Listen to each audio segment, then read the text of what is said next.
Tu as déjà eu le privilège de te retrouver à des tables avec les fameux grands champions qu'on voit à la télé. Les ténors. Negreanu, Phil Ivey, Juan Juanda. Que du lourd. Belle expérience. Guillaume à chaque fois. Darcourt, Moustapha Ghanit. Ah bah oui, tiens.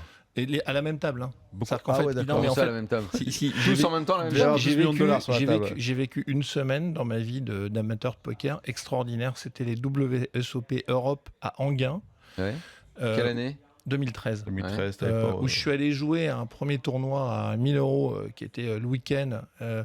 Et j'ai eu la réussite d'arriver 18e. Et je suis arrivé avec vraiment beaucoup d'humilité. De toute façon, au poker, il en faut tout le temps. Et bon, souvent dans le sport, hein, toi qui as été sportif de haut niveau, le sport, c'est un peu la base. Ouais. Donc l'idée, c'est déjà de pas avoir la honte et d'être à la hauteur de ce qu'on joue, quoi. Donc j'ai essayé de jouer correctement et j'ai eu la réussite de terminer 18e. Donc, j'avais pas comme intention d'en faire plus. Le mercredi, il y a un 2K. Je m'inscris. Un 2000, hein, pour les gens qui nous écoutent. Ouais. Non, mais il n'y a pas de souci. Je parle pas en cas, pour toi, Moundir, c'est tranquille. Oui, parce que moi, je viens de la bourse, mec. Et donc, rebelote, le truc se passe bien. J'ai un bon run. Je termine 9e. Donc, aux portes de la table finale. Putain. Donc bon, alors à chaque fois on s'entend à l'arrivée que j'étais quand même très très limite énerveusement et techniquement, donc j'étais vraiment ravi. Bon. Et là on parle d'une finale quand même où il y avait Mike Watson, Erwan Pêcheux, Eric Seidel et la victoire de Roger Erabédian. C'est pas un petit tournoi, hein. 337 entrées et Arnaud qui finit 9e. Et j'étais assis à la pré-table finale à 9 entre Eric Seidel et Roger Erabédian. C'est-à-dire qu'en gros, effectivement, donc un peu pris en tenaille. Donc là ils m'ont fait sauter comme un popcorn. Bon voilà.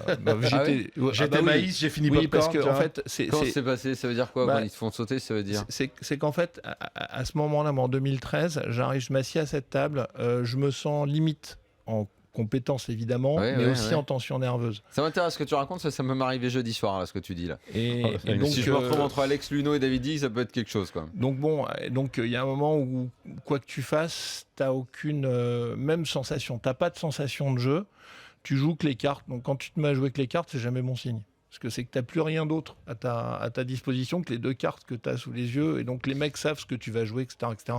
Donc, ça s'est arrêté. Bon, voilà. Je me suis retrouvé short stack. Je suis parti à tapis avec une paire de 2. Avec une paire de 2 Paire de 2 en temps normal, ça tient jamais. On va jamais très loin. Et tout ça, c'est un peu long. Tout ça m'amène le dimanche. Et là, je me fais un kiff. Je m'inscris avec de l'argent qui n'existait pas une semaine avant. Il y a le 10K, le main event, WSOP Europe, je m'inscris. Et j'arrive à table, je tombe sur Jacques Guény, qui est un très bon joueur, un ancien de la CF, qui était notre camp de base. Qui parle beaucoup à table également. Absolument. Oui, et là, je m'assieds, on est les deux premiers, il me regarde avec des yeux un peu exorbités, il me dit, mais est-ce que tu as vu avec qui on joue aujourd'hui? Alors donc moi, non. Il y a que des ailerons. Et là, on voit arriver les joueurs. Et là, à ma droite, arrive Phil Ivey. Sympa. À ma gauche, un joueur de golf. À ma gauche arrive John Juanda. Ah oui. Yes. À la gauche de John Juanda, Guillaume Darcourt.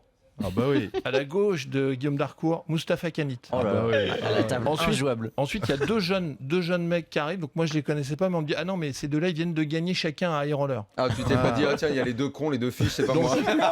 Et 1 heure après qu'on ait démarré, arrive à cette table Daniel Negreanu. Wow. Magique. Non, mais là, il y a 60 millions de gains sur la table. Là. C'est un délire. Alors déjà entre eux, ils se jouent des coups. On ne voit jamais les cartes, ça va jamais à l'abattage, mais ils se balancent des sacoches hallucinantes.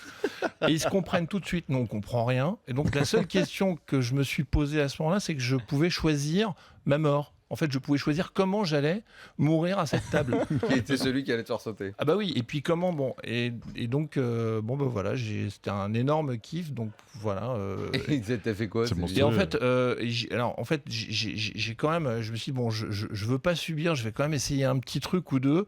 Donc je l'ai fait, ça m'a permis de survivre un peu et j'ai eu un gros coup de réussite. T'as gagné une main quand même? Mais non, mais j'ai surtout réussi à doubler mon tapis sur un des deux jeunes bah tu vois, c'était eux qui est parti à tapis avec paire de 10 et moi j'ouvre 2 rois. Donc là, bon, je pense qu'au poker, faut y aller. Hein. Donc non mais j'avais sauvé l'honneur. En gros, j'ai dit bon c'est bon, j'ai tenu 4 heures à cette table, après la table a cassé, etc.